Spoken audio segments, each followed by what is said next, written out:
Yeah, we would like to welcome you all to this session that we, from the Ministry of Foreign Affairs of Denmark, are glad to organize. And my colleague Tobias Sterbo and I will introduce you to a very interesting case within German-Danish cross-border business activities, namely the German real estate company Obertsee Spies that recently opened a subsidiary in Copenhagen, and which has hands-off examples of how it is to do business across the Danish-German border. And yeah. The main reason why we are all gathered here today is that we're interested in an even closer integration and cooperation between the regions around the Fehmarnbelt. So we want to discuss as well what is necessary to boost the cross-border integration and cooperation. And Mr. Fuchs will enlighten us with his experience in a moment. Firstly, we as organizers want to give a short introduction of ourselves, and I'll start with myself. So, Andreas, if you stop sharing, I will start sharing. Very well. And here I go.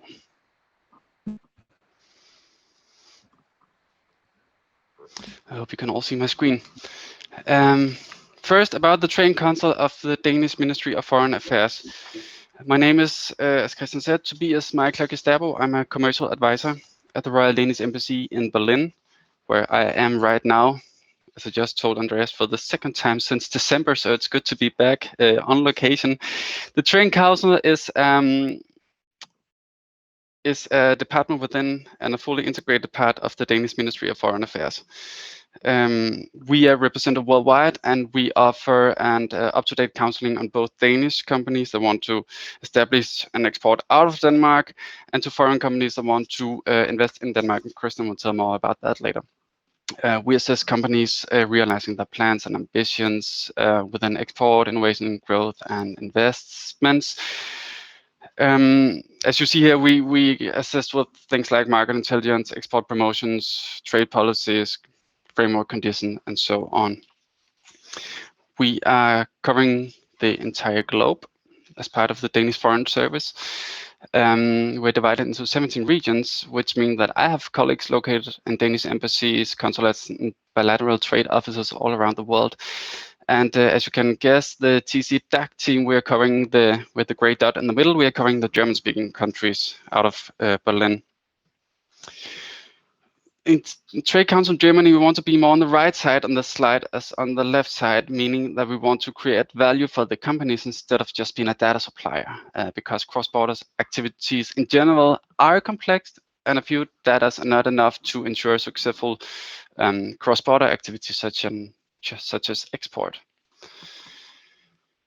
Germany is Denmark's largest trade partner and one of the world's leading export nations. Therefore, the German market is a central and strategically wise market to start or expand on for Danish or Scandinavian companies. We are located several places in Germany: the embassy in Berlin, the consulate general in Hamburg, the consulate general in Munich, and we draw on a wide network of contacts from relevant authorities, from interest organizations, and the private sector as well. Typically, we assist Danish companies with a broad range of strategic services.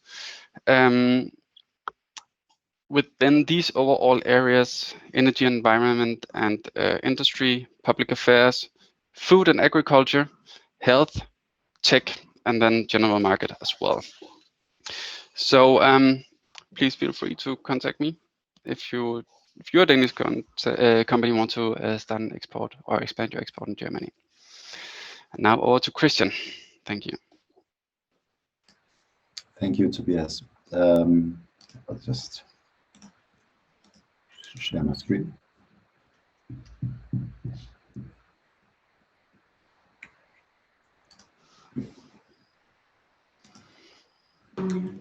We are at Invest Denmark. We go a other way, and we support foreign companies going to Denmark.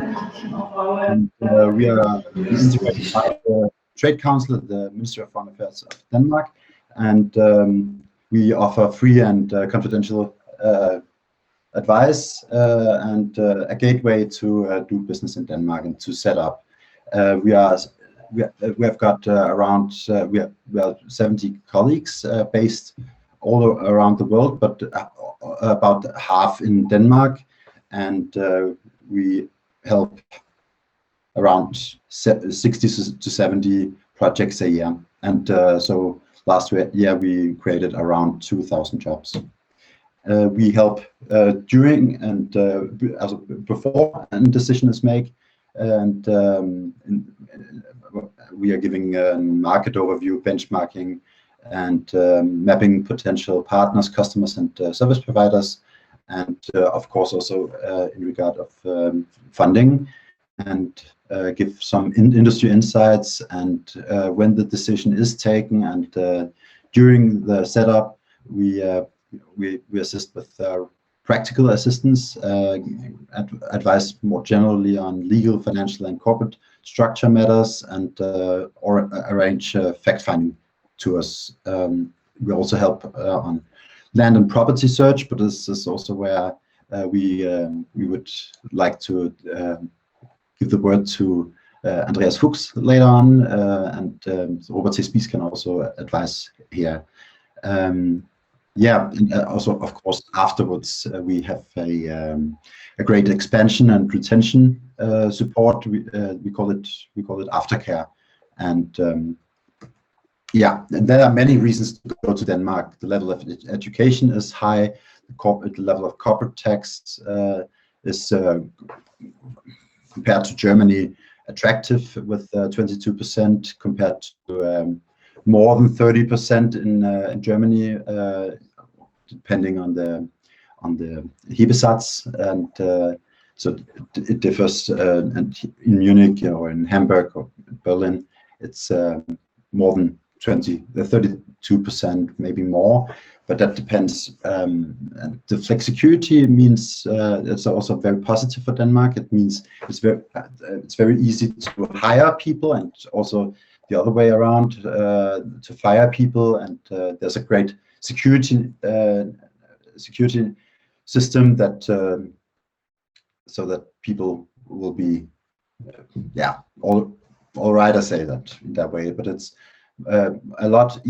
much easier than in Germany, and we can advise on that. The infrastructure in Denmark is good, and will help on that.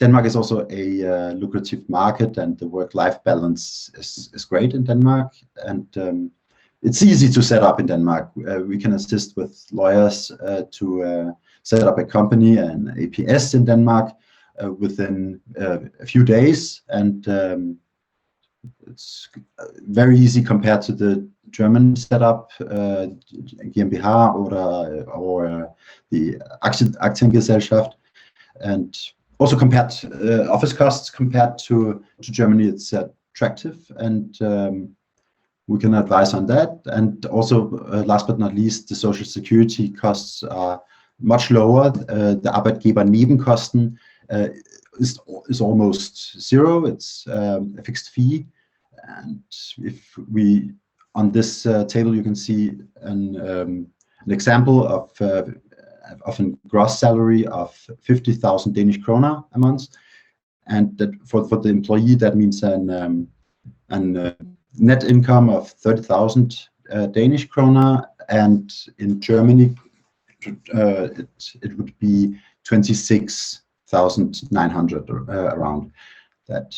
So it means a little bit more money for the Danish employee, but it's going to be really interesting if you put on top costs.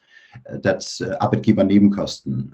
In Denmark, it's almost 100 kroner that the employer have to pay on top. In Germany, it's 10,000 on top. So in sum, it will cost around 61,000 Danish kroner to have a an employee for 50,000. So if we fit the costs for the company, you can offer an employee around 50,000 in Denmark, as we said, but in German, if it was in Germany, you could only have offered 41,500. So it's around 20% that you can offer more in Denmark for the same costs. And at the same time, the employee will get almost 500 euros more net a month. Yeah. That's my contact details, and I would be glad if we could talk more about issues and opportunities in Denmark.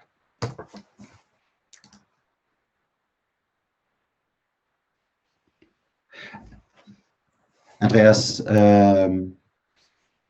would you also present yourself?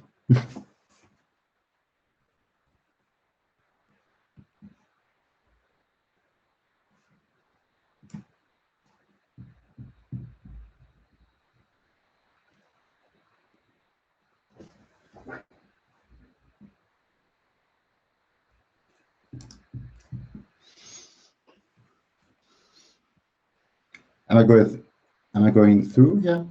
Yeah, Andreas, can you hear us? Do you read us, Mr. Fuchs? You're muted. Can I hear you, but before I can start, Christian, There you are. stop share, please. Otherwise, I cannot share my screen. Am I still sharing? Yes, you are. Okay, sorry.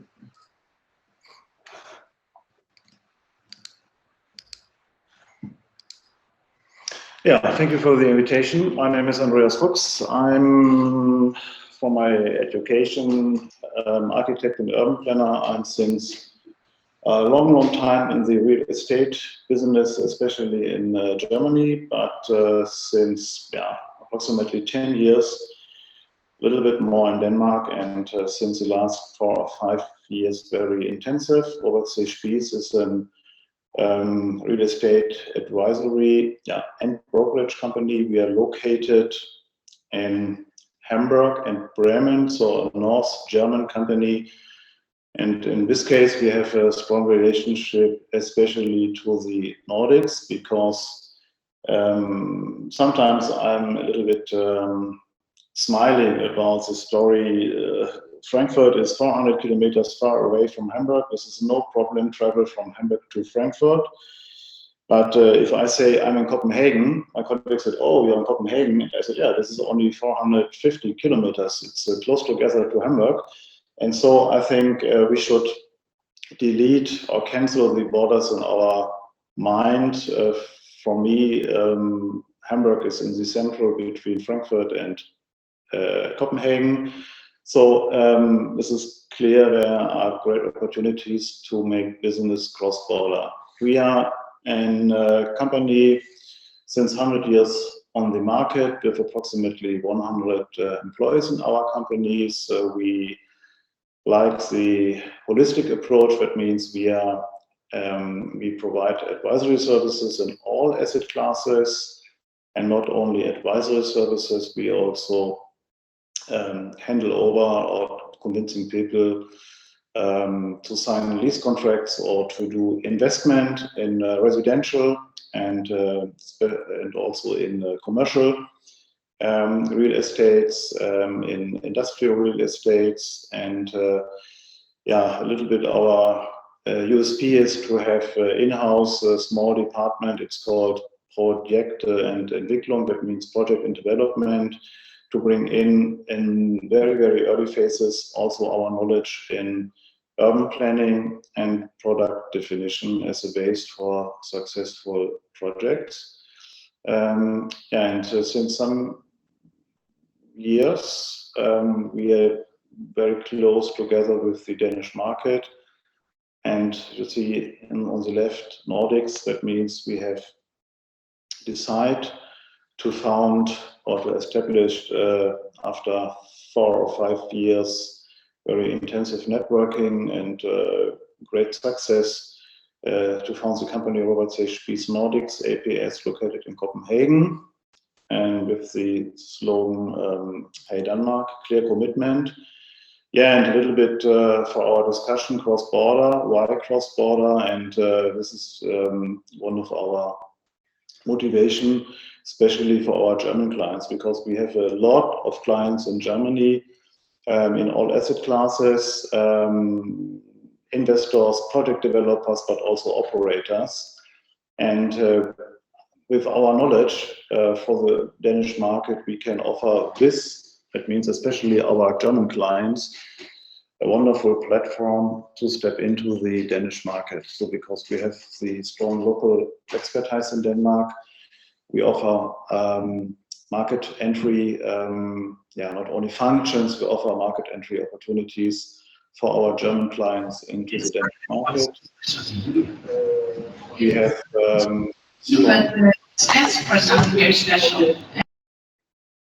We have strong network, and this is very important, also business experience since many years to help our clients.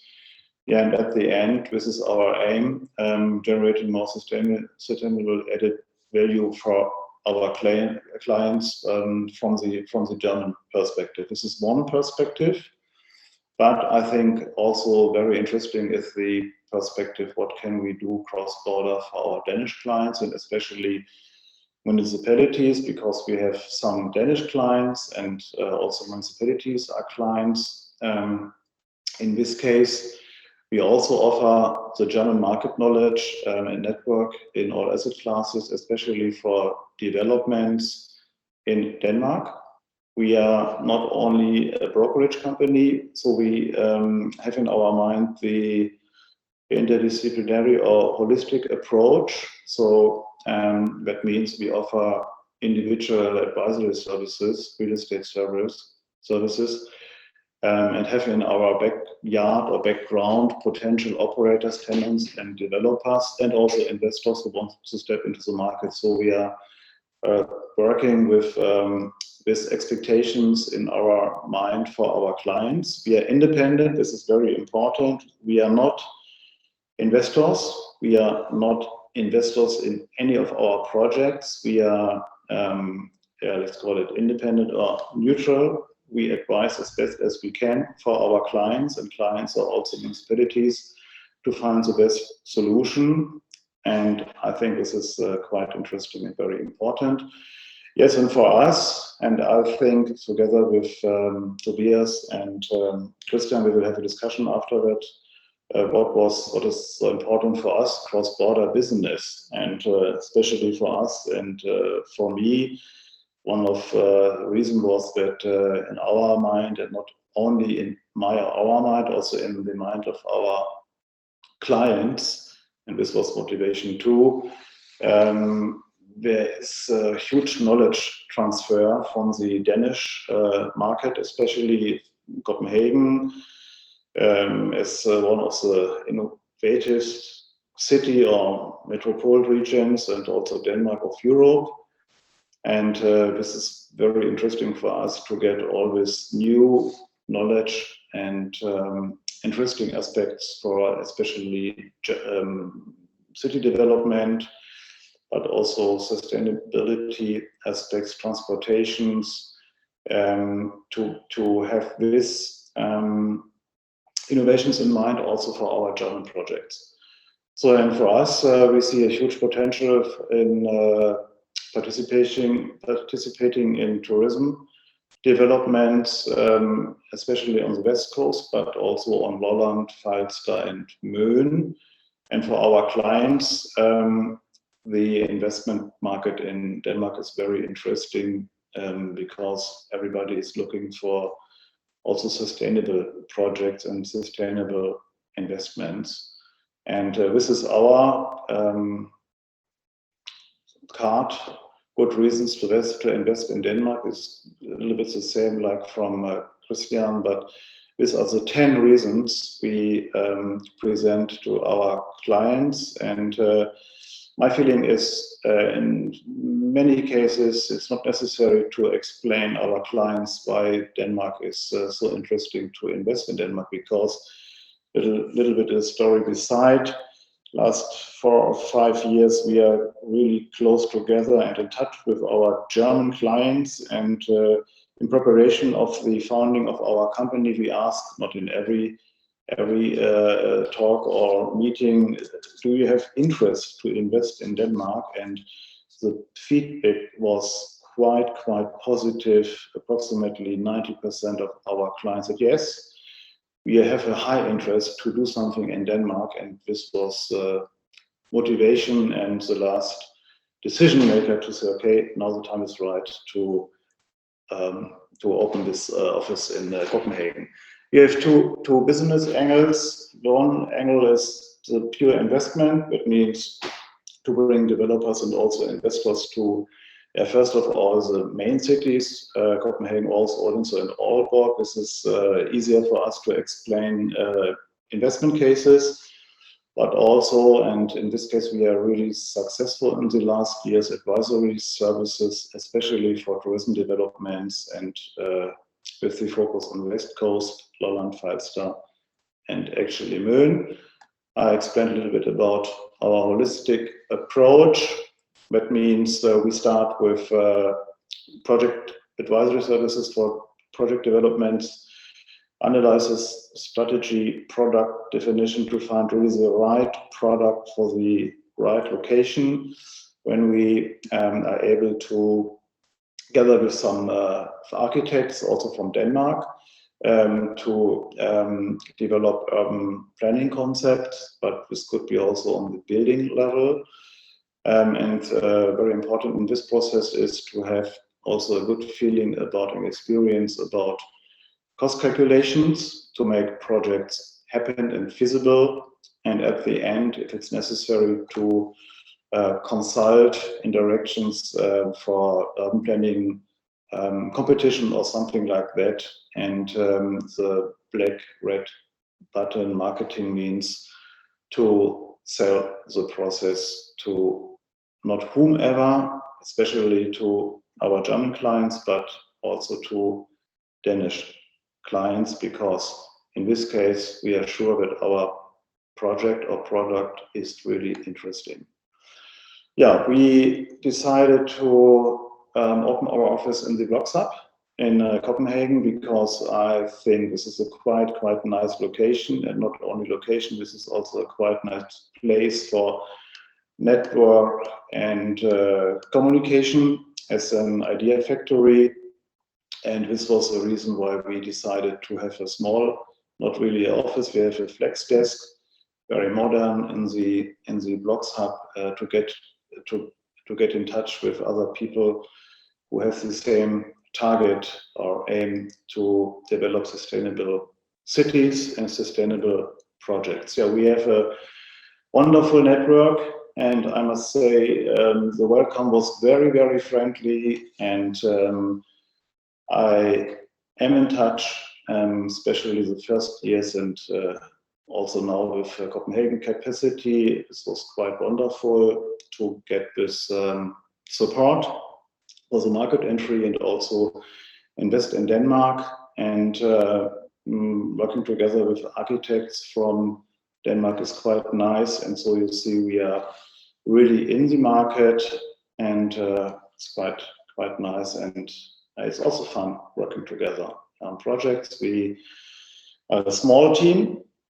In the background, we have 100 people in Hamburg and Bremen, but our specific team for the Overseas Nordics RPS is half German and half Danish. This is quite interesting and quite nice. And this is a clear commitment not to be a German advisor in the Danish market. I think it's quite nice to have this German Danish angle also in the team. So that means we have Søren, Sten, and Peter on our side as associate partners. And this is very important to for knowledge transfer, for expectations. Sometimes language is very important, but also to have a better feeling about culture also, especially in business. And This is quite nice working with these guys together. We have several projects in Denmark, especially tourism projects. You see all this yellow and black and green dots. So we actually have in realization a very nice big project on Römö. This is a touristic destination, a hotel in combination with apartments, food and beverage. We have since many years, many years means 4 years, approximately 4 years in Haderslev, transformation of the former Søgelhus to a new Club Nordic together with Freya Elgendamme from Copenhagen and Berg Architecta. Now we are in this stage to find potential investors for this quite nice, outstanding project behind, only 35 kilometers behind the border. This is quite interesting. Möen, the former sugar fabric, we have the advisory and sales mandate, and I think quite nice location. I say between Hamburg and Copenhagen, and if we have the new tunnel, the Fehmarnbelt tunnel, you can reach from Hamburg in approximately 2 hours something, Möen and also Lolland. And from Copenhagen, this is not a secret, you can reach Möen in 1.5 hours, and this is a quite nice location and a quite nice project. And this is one of our biggest projects. This is Dannemare, the former seaside project development. It's Dannemare on Lolland, 250,000 square meters. Wonderful landscape directly behind the dike, and together with our client, Klaus Wühl from Copenhagen and Norrøn Architects from Copenhagen, we qualified now the master planning for a hotel and apartments and houses, a quite unique project. So this is wonderful, and this project will be ready for the tunnel, hopefully. And yes, we are on the west coast. From Hamburg, you can reach in approximately 3 hours also Fehmarnbelt. And on Fehmarnbelt, we have a nice development, transformation of a former campsite, also to a touristic destination together with a developer from Hamburg. And in all these cases, we are working close together with Klaus Wühl from the Danish company Natur og Tourism. So in this case, we try to do our best to bring our clients to these locations and convincing project developers, but also operators and investors to do something in Denmark. And this is picture cold days during Corona in Hamburg. Very friendly team. And thank you for your attention. Thank you very much, Andreas. This is a really interesting example of German-Danish business activities that leaves a very beautiful footprint on the other side of the border, on the Danish side of the border. So, if I may ask, we have some questions for you, but let me ask on a very actual theme, Corona. You've just been back from Denmark. As one can imagine, you travel a lot between Denmark and Germany. How has the pandemic affected your German-Danish business activities? Has that slowed down the process, or have you been able to do business as normal across the border? Yeah, sorry to say that, but it was more business at normal or at usual, because physical meetings are very, very important. We had some month, I remember, where traveling was not really possible. But I think if you want to make business, it was possible to travel to Denmark, no problem. So only for 1 day or for 2 days. And we met people and we had Teams meetings. So this was not really a problem. Okay, so what do you think of the transport infrastructure between the countries? Is there any room for improvements? Yes, there's a lot of improvement, because I think we have the highway. We have the A7 and we have the A1 as the main connection, but I think for the future connection, it will be really necessary to have not only a fast and good connection by car. I think it's necessary to have an ICE or fast train track between north of Germany, Hamburg, and Copenhagen, and not spending 5 or 6 hours or 7 hours by train and by car only 4.5.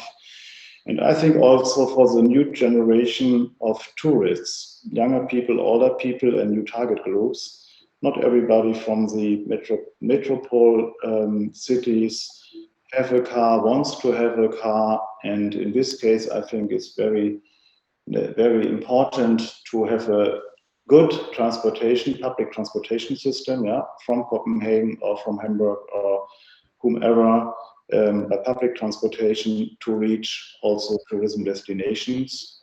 And business-wise, I think it doesn't make sense to fly from Hamburg to Copenhagen because you are 30 minutes in the air. And in this case, there is it's important to have maybe a new high-speed transportation system. And this is not sufficient yet.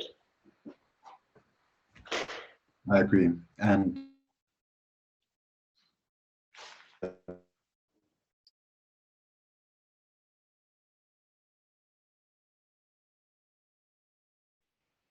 I don't know about you, but I lost Christian.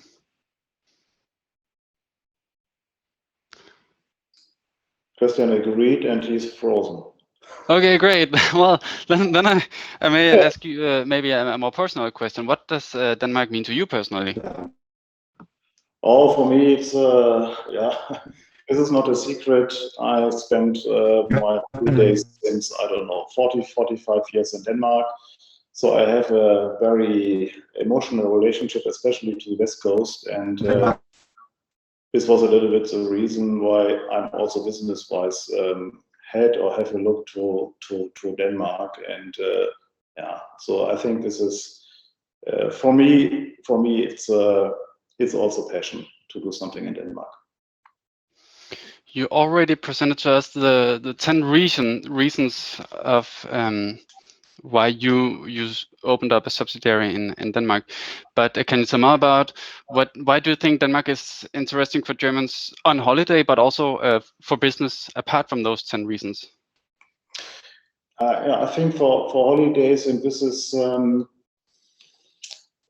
the last, I think the last 5-6 years, something has happened, and the expectations, especially who people spend holidays, and expectation of what kind of holidays. So we have an improvement of holiday destinations, especially on the German coasts. But this is not a secret. There is no space. Everything is fully booked.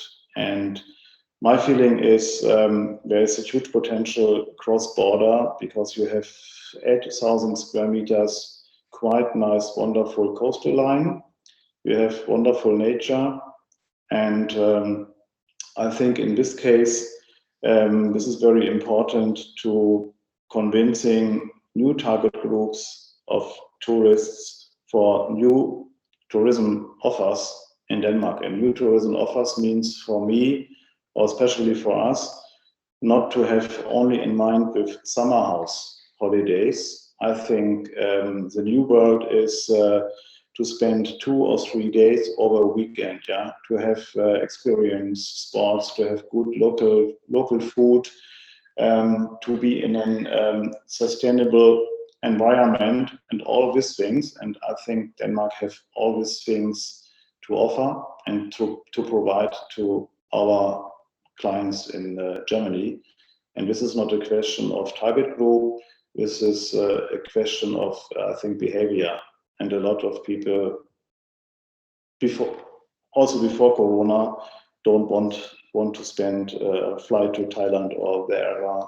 I think this is a great opportunity for Denmark, to convincing these people and do something very special. A little bit the problem is that the offer is not there. You have a lot of summer houses, and this is the time to do something different, to have more resorts and special experiences on very special locations. This is for the tourism. And for our tenants, operators, project developers, and investors, I think there is a cultural relationship between Germany and Denmark. I think both sides have a good understanding. My feeling is, business-wise, we have same culture to do business, and for a lot of our clients, this is safe harbor. This is not a harbor to get high yields, 10% or 8% or 12% or unrealistic things, but this is a stable investment in the future. And that's the reason why a lot of our clients are looking for Denmark, because I think the picture of Denmark, the economy, let's call it happiness of people, everybody knows this story, and everybody likes this story, and this is the reason why Denmark has a quite nice positive image, and this is a high value to invest or to do something in Denmark. Christian, are you back with us? I'm back with you. Yeah. Great.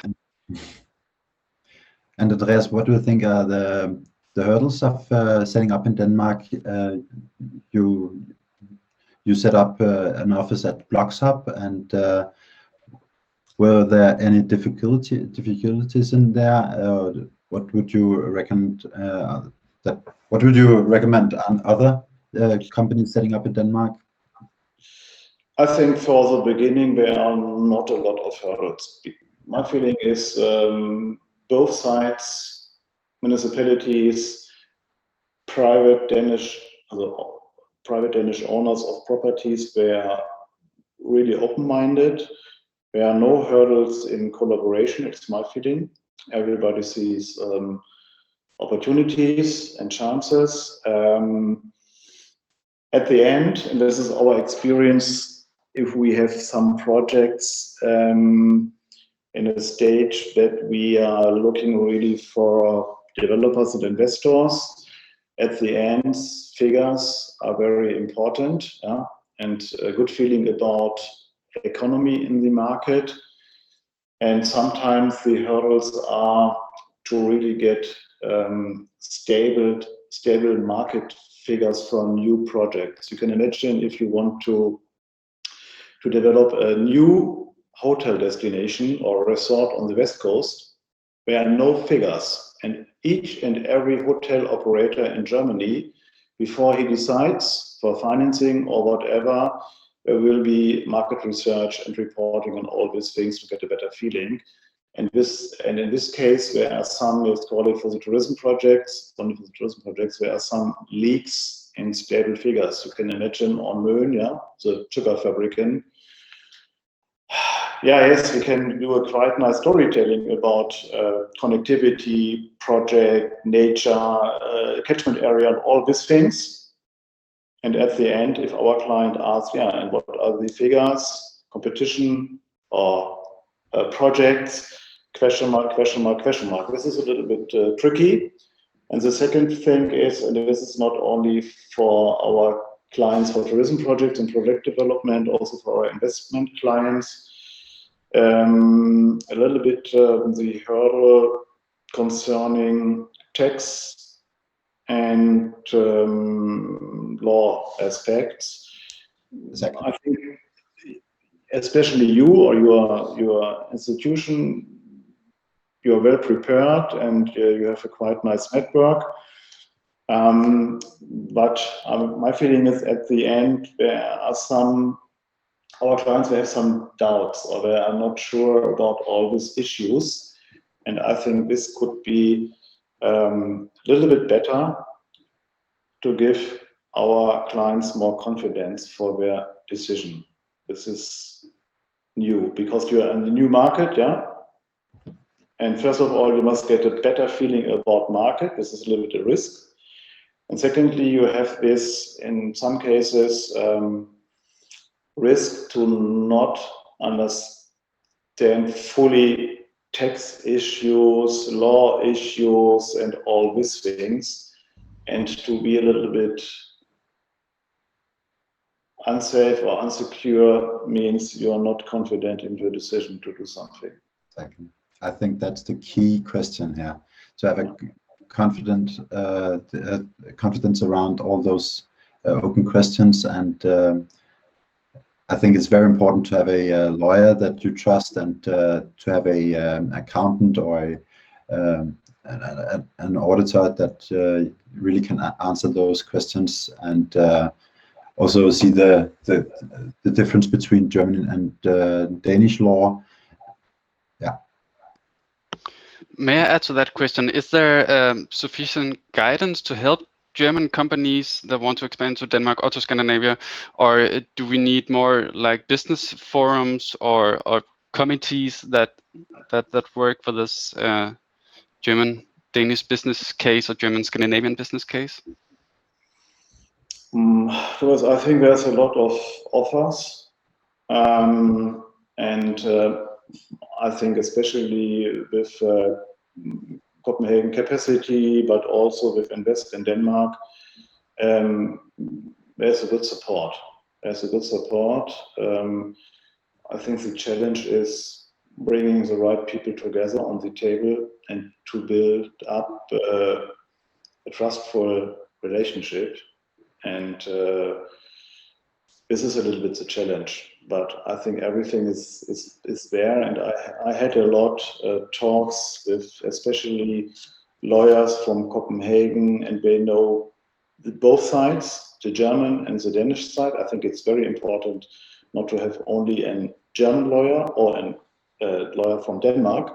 I think to be successful and to understand the full story, I think it's necessary to have somebody who understands the business cross-border and all these aspects to explain clients the truth in a professional way, without any unsecureness or something like that.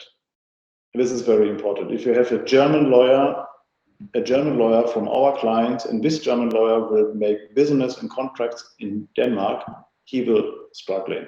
He will definitely struggling because this is too complicated and too formal and whatever. And this is very important to bring to our German clients and Danish lawyer who understands both sides. Yeah? And these two lawyers must have a good relationship to convincing the client and give him a good feeling. This is, from my perspective, the main successor to make business. Okay, if I may add, you have talked about many times now knowing each other good, culture as well. Do you see the common history between Germany and Denmark as an obstacle or an opportunity, also in terms of culture? I think in an opportunity. I know that maybe, especially, and this is fully okay and with a high respect, older people, maybe they have really not good experiences during the Second World War. Yeah? But my feeling is open-minded, very friendly, especially the younger generations. I think there are not really cultural problems, hopefully, from my side. And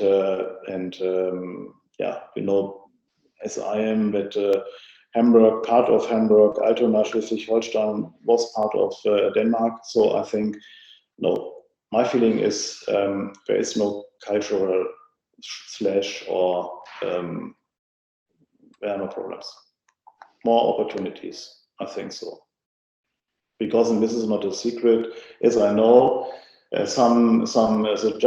younger generation is looking to the cool and hip Berlin as a very, very big, more international city. But I know also that a lot of younger people are looking to Copenhagen and all these nice things, work-life balance and trends and lifestyle. So this is a quite nice exchange, win-win, I think so. Within sustainability, do you see any, also within real estate, do you see any possibilities of tech scouting in Denmark that you can implement in, also in Germany, or more generally for German companies? Are there any possibilities, or is it interesting for German companies to go to Copenhagen, maybe Bloxhub, where you are based with your Danish company? What do you see in regard to that? How do you see it?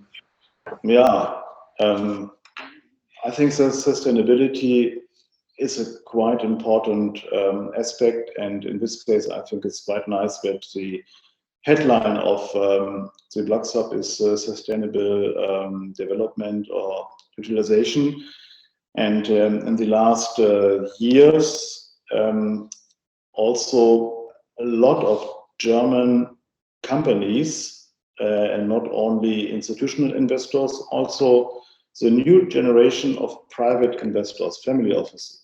That means the second or third generation, 30 years old, 35 years old, they have a different look on investments, and they expect to invest money in sustainable things and not only to have the look to a high yield. I think this is quite interesting, and yeah, and this is not a secret. In Germany, we have this DGNB certification for buildings, and this is important, but this is not enough. And now we have the CO2 discussion, and hopefully you know about the political situation in Germany. And I think this is a clear signal that sustainability, and not only for buildings, sustainable life is in the future very important. And sustainable life doesn't mean not only to have sustainable buildings. Sustainable life has also to shift, to change a little bit life and lifestyle. And in this case, I think especially Copenhagen is first mover in many things. Yeah, it began 25 years in the past ago with Jan Gehl, to bring cars out of the city, and everybody is looking now to Jan Gehl, Copenhagen, car-free inner city, 50 or 60% transportation by bicycle. In Hamburg now, 15 years later, we try to do the same, to have this bicycle lanes in Hamburg, and this is a story. Yeah. So we have around 10 minutes left, and of course say to the participants, if you have any question, just raise your hands. I would like to talk a little bit about the future before we end the session. What do you mean could enhance a cross-border business climate so it gets even easier to do business across the German-Danish border? Yeah, first of all, transportation, accessibility, because I think it's necessary to make business to have physical meetings, in a very good manner, and not flying from Hamburg to Copenhagen, to reach Copenhagen in 2.5 hours by train from Hamburg, like Berlin or something like that. I think this is number one.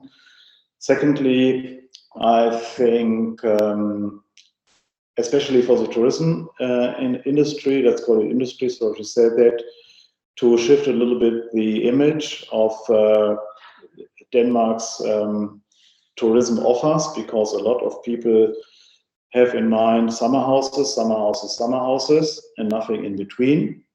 And also to communicate a little bit more about really the qualities of your wonderful, especially nature. I think this is for the future very important, and to make business, especially investment business, as I said, a little bit more informations about figures, reporting, research, to give a better feeling for our clients in this direction. And in the other direction, I think in the other direction, this is also important for us. We are not looking from Germany to Denmark. We are also looking from Denmark to Germany, because in Denmark there are a lot of potential clients for us. They own properties in Berlin. I know that a lot of Danish investors own properties in Flensburg, Kiel, and Berlin, and to bring in our German knowledge for advisory services for these people. And I think this can help also for better understanding win-win cross-border in both directions, not only in one direction. I think it's necessary to have this exchange in both directions and not 90-10. I think the ideal world is 50-50 exchange. So you have already touched upon that, but this is the Fehmarnbelt Day. So can you tell us about what the Fehmarnbelt fixed link will mean for you and your company when it opens in 2029? Yeah, the Fehmarnbelt, this is a quite interesting story, because for the most North German citizens or people, there was in the last 30-40 years a clear direction. The clear direction was A7 goes north or goes west coast, and everything between, especially for the tourism development, was a little bit loose or lost land. And some people take the ferry from Puttgarden to Rødby, but more as a transit route, to cross Lolland, Falster, Möen, travel to Copenhagen or maybe to Sweden. And for me, with the new Fehmarnbelt tunnel, I think the A1 and this connection, and not only Hamburg, I think also Berlin, Lübeck, Hamburg, maybe Bremen, this will be a new, very strong connection between Germany and especially Copenhagen, because you save 1.5 hour on this trip. And this is quite important for the future to have this fast connection. So in this case, I think for the tourism development, and this is what we actually think is Lolland, Falster, Möen will have more awareness in the future, and especially as in, let's call it, have a ventile function in a positive way for all these tourism issues on especially Fehmarn and the Baltic coast. Because if you travel from Puttgarden 10 minutes by car to Lolland, and you have quite nice experience concerning water, landscape, and all these things, there's no reason to travel a little bit more north. I definitely agree on that. Christian, I don't know about you. Do you have a final question to sum the session up? I think it's just great that two very close countries will become even closer with the link, and I believe it will mean a lot for the regions on both sides, and will move two countries very much closer. And if you have a little bit of look into the not history, because this is not so far away, I think, and I think everybody have in mind this huge impact of the connection between Copenhagen and Malmö, the bridge. It's unbelievable how many people are crossing border per day. okay, Fehmarn or Hamburg is not close together to Copenhagen, but my feeling is we will have quite the same effect in the future to cross border with the new tunnel. Great. So if there aren't any more questions from the participants, I'll say let's leave it on this very positive, future-oriented note, and say thank you, Andreas Fuchs from Robert C. Spies, and thank you for your inputs on how it is to do business hands-on between Germany and Denmark. Yeah, thank you also from my side for your invitation. Yeah, thanks a lot. Thank you. You're very welcome. Bye-bye. Yes. I wish you all a great Fehmarnbelt Days conference for the rest of the day. Goodbye. Bye. Bye-bye. Bye-bye.